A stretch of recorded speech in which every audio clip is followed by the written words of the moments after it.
My name is Claudia.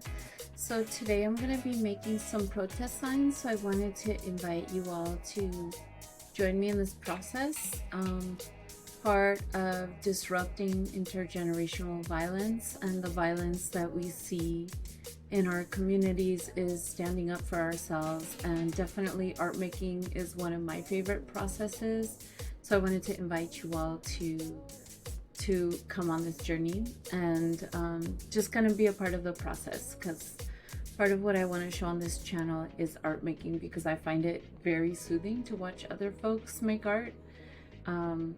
Making art in community feels really great, but even making art by ourselves is also great. So just for some context, we have some demands that we're making in my city to our local electeds. We are pushing them to be less cooperative with ICE, to disrupt their cooperation with ICE, because we've seen so many of our neighbors get kidnapped, and it's absolutely heartbreaking. And so as a community, we are collectively going to take action. So I'm going to just start some sketches, and some I'm going to color fully and some I'm going to leave for other community members to finish coloring. I had an art party that I'm not going to be able to make it to, but this way we get a head start, and it's something that another community member can carry forward and we can do as a community. So that's what we're doing. And I can also share with y'all how that goes, because we've been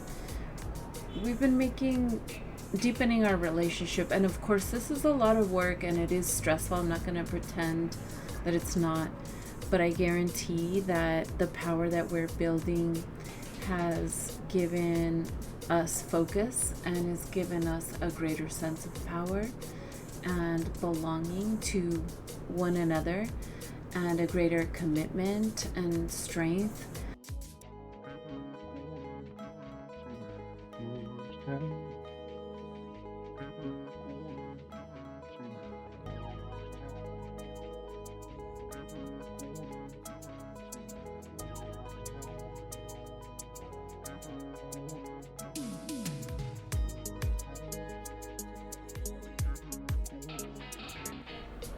Hi y'all. So I just wanted to wrap up how it went with the art and just kind of show y'all some of the artwork and how we used it in our city council and what's happened since then, and some of the ideas of how I want to move forward in my community and with neighboring communities in order to keep up a sense of resistance, a sense of belonging, and some joy for this resistance. It's very traumatic, so I think joy is very, very important.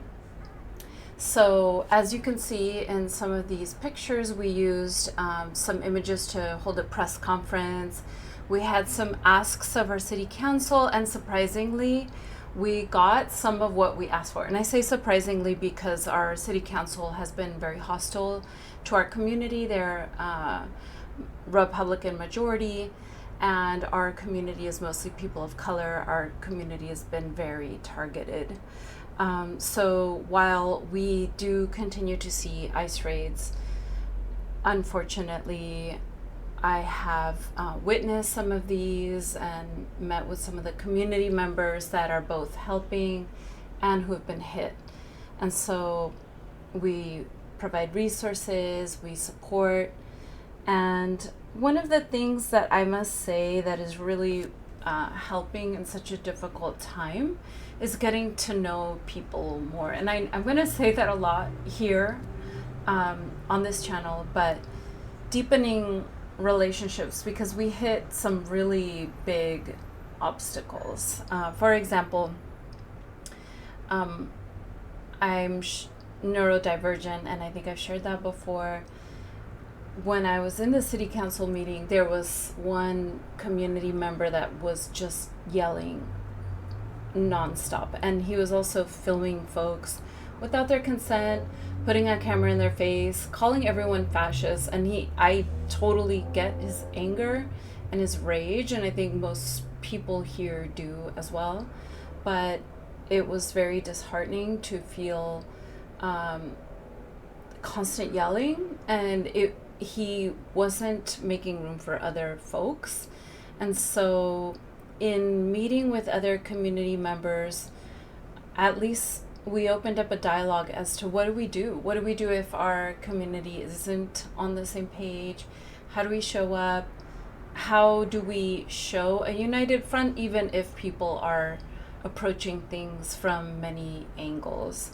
And then what do we do if we feel harmed by one of our community members, or if we have concerns about them harming folks that are even more vulnerable?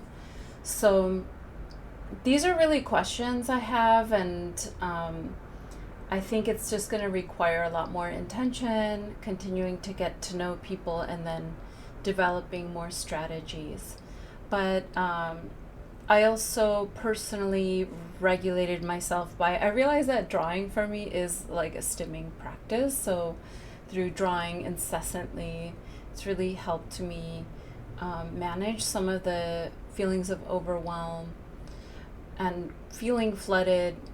I also feel like it was very important to be self-aware that I let myself get overstimulated. I heard some really bad news about my son during this meeting, and rather than just removing myself, which I should have done, I turned to them and was like, hey, let's fight fascism together. How about that? And I kind of snapped, because I even don't remember some of the things I said, but I'm pretty sure it was all above board and respectful, but sharp.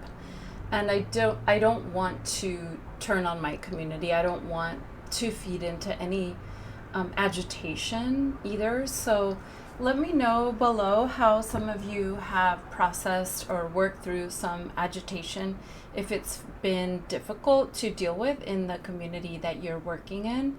And also, besides processing and creating posters, let me know down below what other ideas y'all have for like the place that art has in our movement.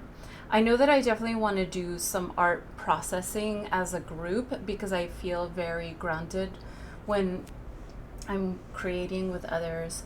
And I do have an event planned in October, a couple of them that are rooted in rest as resistance. So art as rest, as kind of like diving into our parasympathetic nervous system through the creative process.